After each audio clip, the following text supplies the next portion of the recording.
ప్రజాపాలన అన్నారు. మరి ఎవరి నిర్లక్ష్యం వల్ల ఇదంతా ఘటన జరుగుతుందని అది ఎక్కడుందండి పరిపాలన? అసలు మాకు ఒక మీటింగ్ పెట్టి అసలు మేము మా ఒపీనియన్ తీసుకుని కదా, ఒక ప్రజా పోల్ తీసుకుని కదా వాళ్ళు ముందుకెళ్లాల్సింది. నోటీసులు పేపర్‌లో పబ్లిష్ ఎట్లా చేస్తారండి? నోటీస్ పబ్లిష్ చేసే ముందు ఒకసారి మీటింగ్ పెట్టి ఇది పరిస్థితి, ఇది ప్లాన్, మీకు మీరు అప్రూవ్ చేస్తున్నారా లేదా? మీకు అగ్రీనా కాదా అని ఒకటి చెప్పాలి కదా.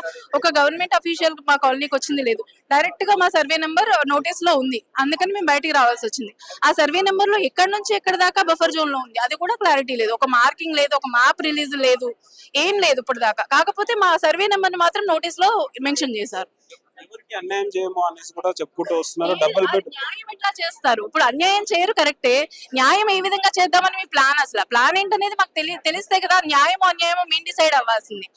మీరే ఏదో ఒక ఎజంప్షన్స్ లో ఉండి అది న్యాయము అన్యాయము అనేది మీరు చెప్పకూడదు, మేము చెప్పాలి. ఎందుకంటే సఫరర్స్ మేము, సఫర్ అయ్యేది మేము. ఎందుకంటే డబ్బులు పెట్టి కొనుక్కున్నది మేము కోటి పైన పెట్టి కొనుక్కున్నామండి.